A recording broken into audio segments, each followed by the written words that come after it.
जय श्री कृष्णा। राधे राधे। आज अपने सुनेंगे मोहिनी एकादशी व्रत के पारण की कथा। भगवान श्री हरि विष्णु आपकी समस्त मनोकामनाओं को पूर्ण करे और आपको आपके व्रत का पूरा पुण्य फल मिले। तो आज द्वादशी तिथि है, एकादशी व्रत का पारण किया जाएगा। तो व्रत का पारण करने से पहले भगवान श्री हरि विष्णु और तुलसी माता की पूजा जरूर करनी चाहिए। पूजा करें तो 108 बार ओम नमो भगवते वासुदेवाय मंत्र का जाप करें और एकादशी की व्रत कथा सुनें। इसमें आप मोहिनी एकादशी की कथा सुन सकते हैं, 12 मासी एकादशी की व्रत कथा या फिर राजा अम्बरीश की कथा सुननी चाहिए। इस कथा को सुनना बहुत ही पुण्यदायी और फलदायी माना जाता है। तो आइए शुरू करते हैं पहली कथा। कथा शुरू करने से पहले कमेंट बॉक्स में लक्ष्मीपति नारायण की जय हो जरूर लिखना। और अगर आपने मीरा भक्ति चैनल को सब्सक्राइब नहीं किया है तो जरूर करना। बोलो लक्ष्मीपति नारायण की जय हो।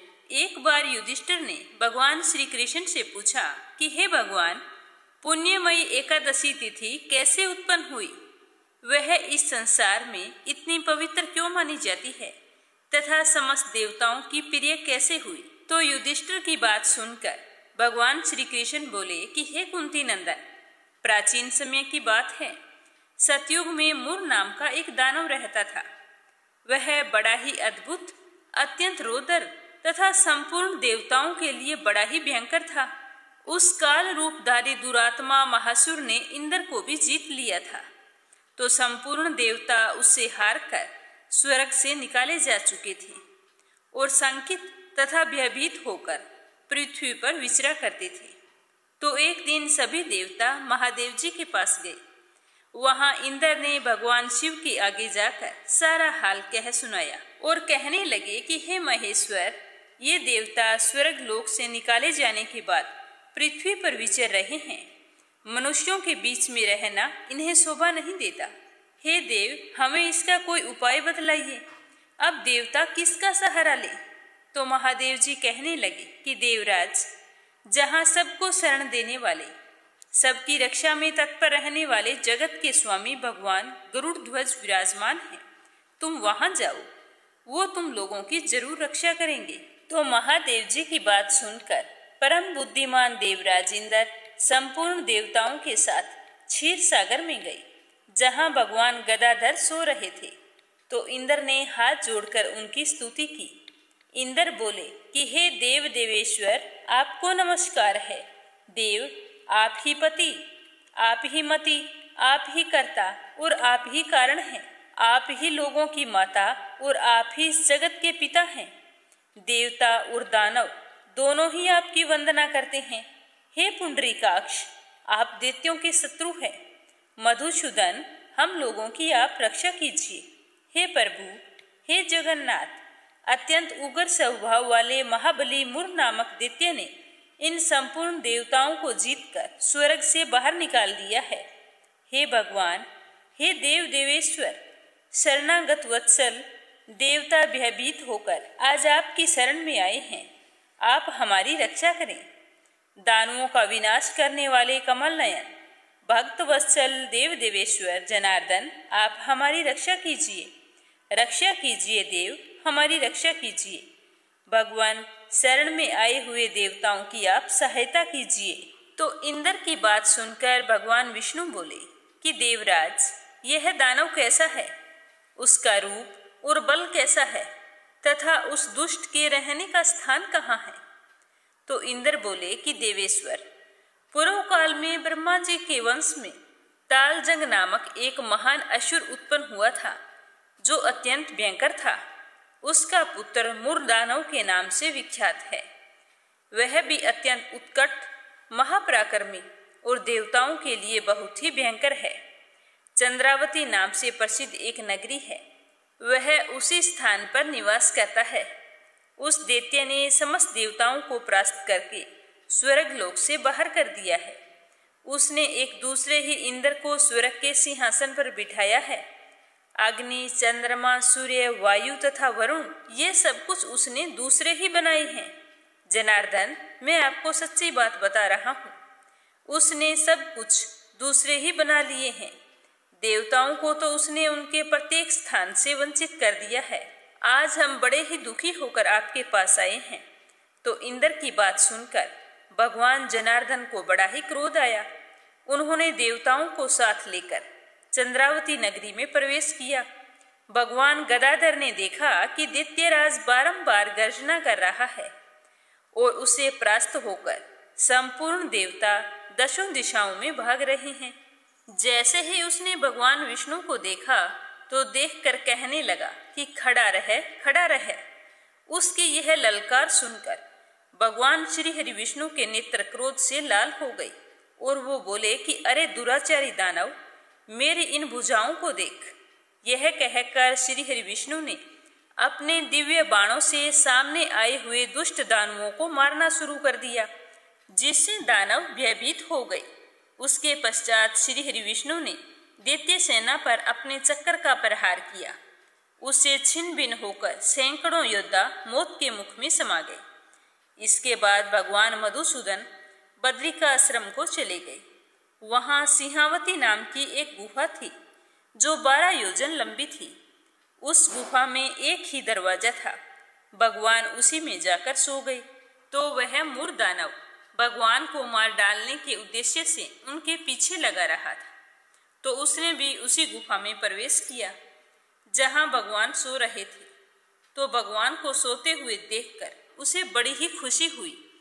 उसने सोचा कि यह दानवों को भय देने वाला देवता है, अतः निसंदेह आज मैं इसे मार डालूंगा। तो दानव के इस प्रकार विचार करते ही भगवान श्री हरि विष्णु के शरीर से एक कन्या प्रकट हुई, जो बड़ी ही रूपवती, सौभाग्यशाली तथा दिव्य अस्त्र शस्त्रों से सुसज्जित थी। वह भगवान के तेज के अंश से उत्पन्न हुई थी। उसका बल और पराक्रम महान था। दानव राजमूर ने जब उस कन्या को देखा तो कन्या ने युद्ध का विचार करके दानव के साथ युद्ध के लिए याचना की। तो दोनों में युद्ध छिड़ गया। कन्या सब प्रकार की युद्ध कला में निपुण थी।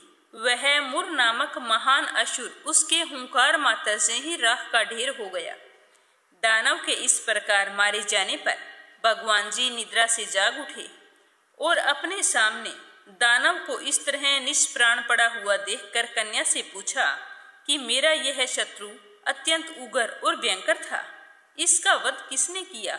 तो वह कन्या कहने लगी कि आपके ही प्रसाद से मैंने इस महादैत्य का वध कर दिया है।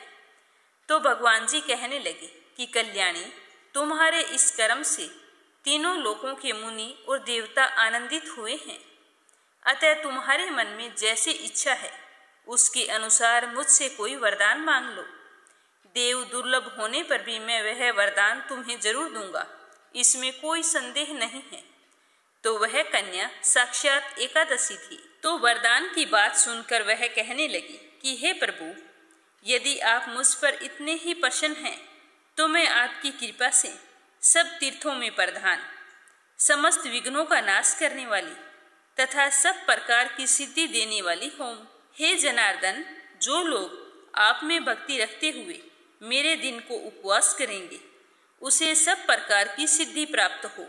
हे माधव, जो लोग उपवास, नक्त भोजन अथवा एक भुक्त करके मेरे व्रत का पालन करें उन्हें आप धन, धर्म और मोक्ष प्रदान करें। मैं तो तुमसे यही मांगती हूँ। तो उसकी बात सुनकर भगवान श्री हरि विष्णु बोले कि हे कल्याणी, जो तुम कहती हो वह सब पूर्ण होगा। ऐसा वर पाकर महावर्ता एकादशी बहुत ही प्रसन्न हुई। दोनों पक्षों की एकादशी समान रूप से कल्याण करने वाली है। इसमें शुक्ल और कृष्ण का भेद नहीं करना चाहिए। यदि उदय काल में थोड़ी सी एकादशी, मध्य में पूरी द्वादशी और अंत में किंचित त्रयोदशी हो तो वह त्रिस्पर्शा एकादशी कहलाती है। तो यह विष्णु जी को अत्यंत प्रिय है। यदि त्रिस्पर्शा एकादशी को उपवास कर लिया जाए तो 1000 एकादशी व्रतों का फल प्राप्त होता है। इसी प्रकार द्वादशी में पारण करने पर 1000 गुना फल प्राप्त होता है। अगर एकादशी का व्रत रखते हैं तो एकादशी के कठिन नियमों का पालन जरूर करना चाहिए, नहीं तो हमें एकादशी का पुण्य फल नहीं मिलता। एकादशी को पूरे नियमों के साथ व्रत का पालन करें और शाम को हरि कीर्तन करें। द्वादशी के दिन सुबह जल्दी उठकर श्री हरि विष्णु की पूजा करें। एकादशी की व्रत कथा और द्वादशी की पारण कथा अवश्य सुने। उसके बाद में ब्राह्मण को भोजन करवाकर यथासंभव दान दक्षिणा देकर विदा करें और उसके बाद हाथ जोड़कर भगवान श्री हरि विष्णु से अपने व्रत में हुई भूल चूक के लिए क्षमा मांगे। फिर अपने व्रत का पारण करना चाहिए। जो मनुष्य एकादशी को उपवास करता है वह बैकुंठ धाम में जाता है, जहाँ साक्षात भगवान गरुड़ ध्वज विराजमान रहते हैं। जो मानव हर समय एकादशी के महात्म्य का पाठ करता है उसे 1000 गौदान के पुण्य का फल प्राप्त होता है। जो दिन या रात में भक्ति पूर्वक इस महात्म्य को सुनता है वो निसंदेह ब्रह्म हत्या आदि पापों से मुक्त हो जाता है। एकादशी के समान पाप नाशक कोई दूसरा व्रत नहीं है।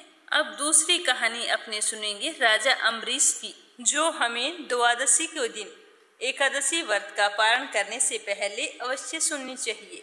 बोलो श्री हरि विष्णु की जय हो। राजा अम्बरीश बहुत ही धर्मपरायण थे। वे श्री हरि विष्णु के परम भक्त थे। हमेशा एकादशी का व्रत करते और द्वादशी में व्रत का पारण किया करते थे।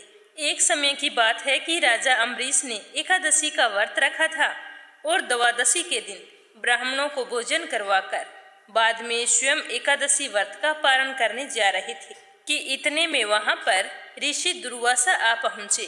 तो उन्हें महल में आया देखकर राजा अम्बरीश बहुत ही खुश हुए और सोचने लगे कि पहले ऋषि दुर्वासा को भोजन करवाऊंगा और फिर व्रत का पारण करूंगा। तो उन्होंने दुर्वासा को प्रणाम करके कहा कि महाराज पहले आप भोजन कर ले। तो ऋषि दुर्वासा ने कहा कि मैं तो नदी में स्नान करके और जल तर्पण करके आता हूँ और उसके बाद में ही भोजन करूंगा, तुम मेरे आने का इंतजार करना। यह कहकर ऋषि दुर्वासा नदी में स्नान करने के लिए चले गए। वहां पर स्नान करने के बाद में ध्यान करने के लिए बैठ गई। काफी समय बीत गया। राजा अम्बरीश ऋषि दुर्वासा का इंतजार कर रहे थे। इधर द्वादशी तिथि खत्म होने को थी। तो ब्राह्मणों ने कहा कि हे राजन, आप ऐसा करो कि जल पीकर व्रत का पारण कर लो। ऐसा करने से आपका व्रत भी पूरा हो जाएगा और भोजन का दोष भी नहीं लगेगा। एकादशी का व्रत करते हैं तो हमें द्वादशी रहते उसका पारण अवश्य करना चाहिए। तो इस तरह ब्राह्मणों के समझाने पर राजा ने जल पीना शुरू किया। वो जल पी ही रहे थे कि इतने में ऋषि दुर्वासा लौट आए। तो दुर्वासा ऋषि ने देखा कि मुझे भोजन करवाए बिना राजा अम्बरीश खुद भोजन करके जल पी रहे हैं। तो वो क्रोधित हो गए और मंत्र शक्ति से एक कृत्य राक्षसी को प्रकट करके राजा को नाश करने का आदेश दे दिया। राजा ने हाथ जोड़कर माफी मांगी, लेकिन ऋषि दुर्वासा पर राजा की बात का कोई असर नहीं हुआ। जैसे ही वह कृत्या राजा की ओर बढ़ी तो राजा ने हरि नाम स्मरण करना शुरू कर दिया। तो अपने निर्दोष भक्त पर संकट आया देखकर सुदर्शन चक्र प्रकट हो गया, क्योंकि उस चक्र को भगवान श्री हरि विष्णु ने स्वयं राजा अम्बरीश की रक्षा के लिए नियुक्त किया था। क्योंकि भगवान श्री हरि विष्णु अम्बरीश के व्रत और श्रद्धा भक्ति से बहुत ही प्रसन्न थे। तो उस सुदर्शन चक्र ने राक्षसी का वध कर दिया और दुर्वासा की ओर दौड़ पड़ा। सुदर्शन चक्र को अपनी ओर आता हुआ देखकर ऋषि दुर्वासा घबराकर भागने लगे, मगर वह चक्कर उनके पीछे लग गया। अब दुर्वासा ऋषि कहीं भी छिपते तो चक्कर उनका पीछा करता। ब्रह्मलोक शिवलोक हर जगह दुर्वासा दौड़ते रहे, लेकिन कोई उनकी रक्षा नहीं कर रहा था। हार कर वो विष्णु जी के पास पहुंचे तो वहां भी चक्कर उनका पीछा कर रहा था। तो दुर्वासा ऋषि ने हाथ जोड़कर विष्णु जी से कहा कि आप अपने इस चक्कर को रोको और मेरे प्राण बचाओ। तो ऋषि दुर्वासा की बात सुनकर विष्णु जी कहने लगे कि हे दुर्वासा, तूने अपनी तप और शक्ति श्राप देने में ही नष्ट कर दी। अब तुम सोच कर देखो कि राजा अम्बरीश का क्या अपराध था। यह चक्कर तो मेरे हाथ से निकल चुका है, इसीलिए यह जिसकी रक्षा के लिए तुम्हारे पीछे पीछे घूम रहा है, अब तुम उसी की शरण में जाओगे तो ही तुम्हें सहायता मिलेगी। इस चक्कर को केवल अम्बरीश ही रोक सकते हैं। तो दुर्वासा ऋषि उल्टे पांव राजा अम्बरीश के पास पहुंचे। तो राजा अम्बरीश तो अब तक बिना अन्न ग्रहण किए ऋषि दुर्वासा की प्रतीक्षा कर रहे थे। तो दुर्वासा को आते देखकर राजा ने उन्हें प्रणाम करके कहा कि मुनिवर, मैं अब तक भोजन के लिए आपकी प्रतीक्षा कर रहा हूँ। आप मुझ पर कृपा कीजिए। आप भोजन करें तो मैं भी भोजन ग्रहण करूं। तो दुर्वासा ने अपने हाथ से चक्कर की ओर इशारा करके कहा कि राजन, पहले इससे मेरी रक्षा कीजिए। तो अम्बरीश हाथ जोड़कर बोले कि आप क्रोध शांत करके मुझे क्षमा कर दें, यह चक्कर भी आपको क्षमा कर देगा। तो ऋषि ने अपनी जान बचाने के लिए राजा को क्षमा कर दिया और राजा ने चक्कर को प्रणाम किया। इसके बाद वह सुदर्शन चक्कर वहां से गायब हो गया और ऋषि दुर्वासा के प्राण बच गए। उसके बाद में ऋषि दुर्वासा ने राजा अम्बरीश को खूब आशीर्वाद दिया और पूरे प्रसन्नचित मन से उनके महल में बैठकर भोजन किया। तो ऋषि दुर्वासा को भोजन करवाने के बाद में स्वयं भोजन किया। इस तरह जो भी विष्णु भक्त सच्चे मन से एकादशी का व्रत करता है और उसके सारे नियमों का पालन करता है तो उसकी रक्षा स्वयं श्री हरि विष्णु भगवान करते हैं। अब अगली कहानी सुनेंगे तुलसी माता की। तुलसी माता की जय हो। एक बुढ़िया थी, वह नित्य नियम से तुलसी माता की पूजा करती थी। उसके एक पोती थी, तो वह अपनी दादी को नित्य नियम से तुलसी माता की पूजा करते हुए देखकर वो भी नियम से तुलसी माँ की पूजा करने लगी। अब वह रोजाना सुबह जल्दी उठती, स्नान करने के बाद में सबसे पहले तुलसी माता को जल अर्पित करती, उसी के बाद कुछ खाना पीना करती थी। धीरे धीरे उसका यह नियम बन गया कि वो तुलसी की पूजा किए बिना कुछ भी नहीं खाती पीती थी। इस तरह समय बीतता गया। समय के साथ वो कन्या बड़ी हो गई। जब वो कन्या शादी लायक हुई तो उसके माता पिता ने एक अच्छे से घर में उसकी शादी करवा दी। शादी के बाद जैसे ही वो ससुराल के लिए विदा होने लगी तो उसकी दादी माँ ने उसे एक तुलसी का गमला दिया और कहा कि बेटा, नियम से इसकी पूजा ससुराल में भी करना, इससे तुम्हारे घर में सुख सौभाग्य की वृद्धि होगी।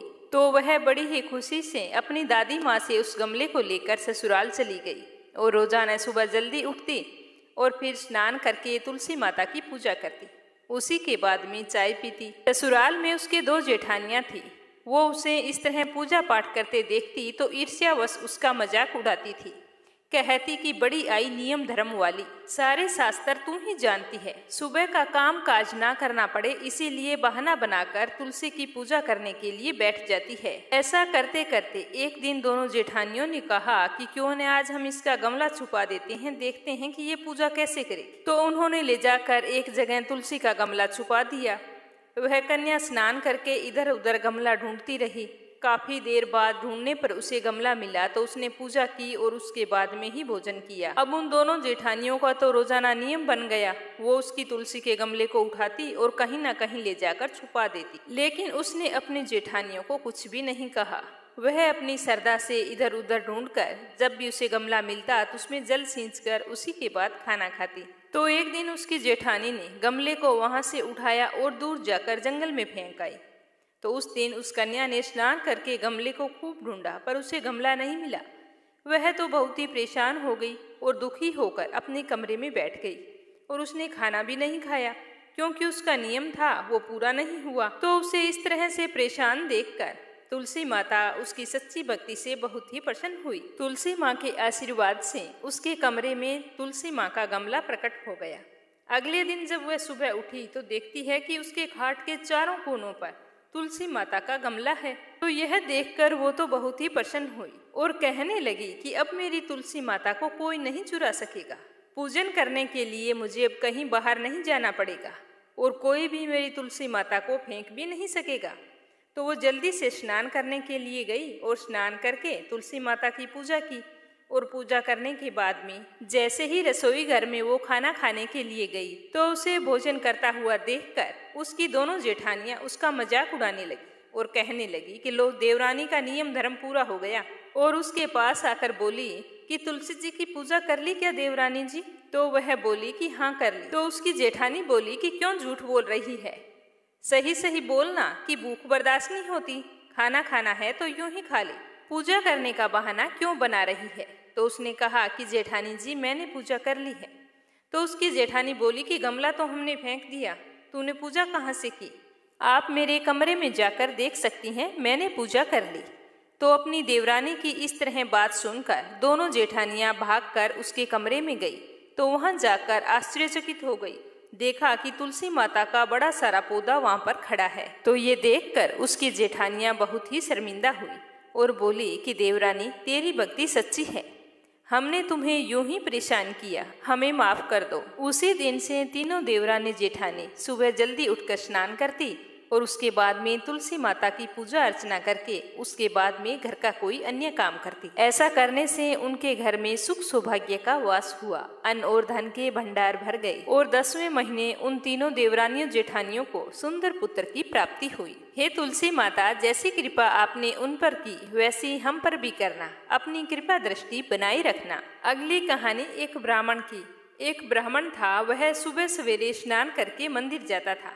प्रतिदिन वहां पर तुलसी माता की पूजा करता था और तुलसी माता से यही प्रार्थना करता कि तुलसी महारानी, मेरे भी यहाँ आनंद मंगल करना। बस इस तरह से कहकर वह पूजा करके वापस लौट आता। इस तरह पूजा करते करते ब्राह्मण को कई साल बीत गए। तो तुलसी माता ने सोचा कि यह ब्राह्मण तो बहुत ही सीधा है और गरीब भी है, मेरी प्रतिदिन पूजा करता है और मुझे कहता है कि मेरे घर कुछ आनंद मंगल करना, तो मुझे कुछ न कुछ करना चाहिए। तो एक दिन तुलसी महारानी एक कन्या का रूप धारण करके वहां पर बैठ गई। जैसे ही सुबह सुबह ब्राह्मण देवता पूजा पाठ करने के लिए आए और तुलसी माता की पूजा करके अपने घर को जाने लगे तो वह बोली कि बाबा, मैं भी तुम्हारे साथ चलना चाहती हूँ। तो ब्राह्मण ने सोचा कि 6 लड़कियां तो मेरे पहले से हैं और 7 लड़कियों का मैं पालन पोषण कैसे करूँगा, लड़कियों की शादी कैसे कराऊंगा, मेरे पास तो कुछ भी नहीं है। यह सोचकर उसने उस लड़की से कुछ नहीं कहा और चुपचाप अपने घर लौट आया। दूसरे दिन जब ब्राह्मण फिर से मंदिर गया तो वह कन्या वहीं पर बैठी हुई मिली और ब्राह्मण पूजा करके आने लगा। तो वह बोली कि बाबा, मैं भी आपके साथ चलूं। तो वह ब्राह्मण कुछ भी नहीं बोला और सीधा अपने घर आ गया। लेकिन मन ही मन सोच सोच कर वह दुखी रहने लगा। चिंता के कारण उसका खाना पीना बिल्कुल ही कम हो गया। तो एक दिन उसकी पत्नी ने कहा कि स्वामी, क्या बात है, आजकल बहुत दुखी दुखी दिखाई देते हो, क्या सोचते रहते हो। तो वह ब्राह्मण अपनी पत्नी से बोला कि मैं मंदिर जाता हूँ तो वहाँ पर एक छोटी सी सुंदर सी कन्या बैठी है और वो कहती है कि बाबा, मैं भी आपके साथ चलूँ। तो मैं उसे क्या जवाब दूँ, मेरे पास तो कुछ भी नहीं है। तुम्हें तो पता है कि हम कितने गरीब हैं, 6 बेटियों का पालन पोषण तो हमसे होता नहीं है, तो 7वीं का कहाँ से करेंगे। मैं तो यही सोच सोच कर बहुत ही दुखी रहता हूँ कि उसे क्या जवाब दूं। अब तो मेरा मंदिर जाने से भी जी घबराता है। तो ब्राह्मण की बात सुनकर उसकी पत्नी बोली कि अरे, इसमें परेशान होने की क्या बात है, आ रही है तो आने दो। कल जब तुम मंदिर जाओ तो उस लड़की को अपने साथ ले आना, वो भी तो हमारी बेटी है। तो ब्राह्मण बोला कि भाग्यवान, हमें 6 बेटियों की शादी करनी है, तो 7वीं की शादी कहाँ से करवाएंगे। हम इतने गरीब हैं, हमारे पास खाने के लिए अनाज नहीं है, तो शादी कैसे करवाएंगे।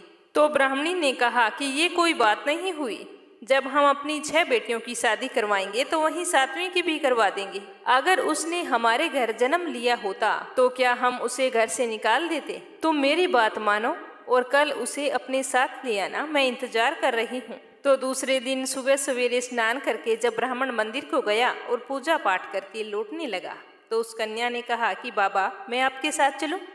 तो ब्राह्मण बोला कि हाँ बेटा, चल। तो वह उसको लेकर घर आ गया। तो उसे देखकर उसकी माँ और उसकी 6 बहनें बहुत ही खुश हुई। वह अपनी बहनों के साथ बहुत ही खुश रहती थी और अपनी माँ का भी काम काज में हाथ बटाती थी। जब तुलसी माता कन्या के रूप में ब्राह्मण के घर आई तो उसी दिन से ब्राह्मण के तो भाग खुल गए। उसकी पंडिताई का काम बहुत ही अच्छे से चलने लगा। दूर दूर के गांव से उसे बुलावा आने लगा। दूर दूर के गांव में ब्राह्मण की खूब प्रशंसा होने लगी। ब्राह्मण के तो ठाठ हो गई, सुख सौभाग्य का वास हो गया, अन्न धन के भंडार भर गए। एक दिन ब्राह्मण ने अपनी पत्नी से कहा कि हमारी 7वीं बेटी तो बहुत ही भाग्यशाली है, उसके आने से हमारे तो भाग खुल गए हैं। तो ब्राह्मणी बोली कि आप बिल्कुल सच कह रहे हैं स्वामी, मैं भी आपसे एक बात कहना चाहती हूँ। हमारी 7 बेटियां विवाह योग्य हो गई हैं, अच्छे से घर वर तलाश करके उनकी शादी कर दीजिए। तो ब्राह्मण ने कहा कि यह तो तुम बिल्कुल ठीक कह रही हो। तो दूसरे दिन जब ब्राह्मण पूजा अर्चना करने के बाद में तैयार होकर कहीं जा रहे थे तो 7वीं बेटी ने कहा कि बाबा, आज तैयार होकर आप कहाँ जा रहे हैं। तो ब्राह्मण ने सारी बात बताई। तो वह बोली कि बाबा, मुझे अभी शादी नहीं करवानी, मेरी बहनों की शादी कर दो।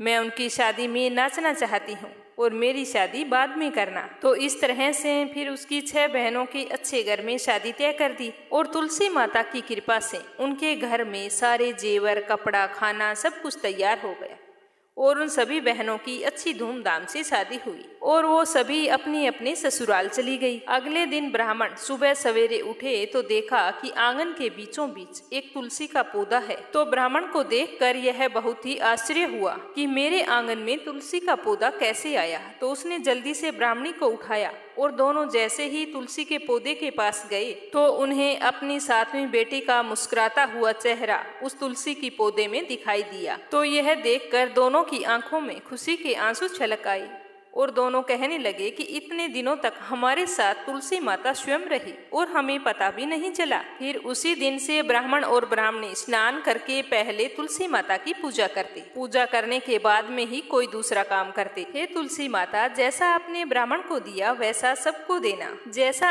आनंद मंगल उनके घर में किया वैसे हमारे भी करना, सुख सौभाग्य बनाए रखना। अब सुनते हैं लप्सी और तपसी की कहानी, जो हर व्रत कथा के बाद में अवश्य सुननी चाहिए। होते ही कमेंट बॉक्स में विष्णु जी का जयकारा जरूर लगाना। आपकी समस्त मनोकामनाएं पूर्ण हो। आप हमेशा खुश रहें, सुखी रहें, संपन्न रहें। जय श्री कृष्णा। राधे राधे।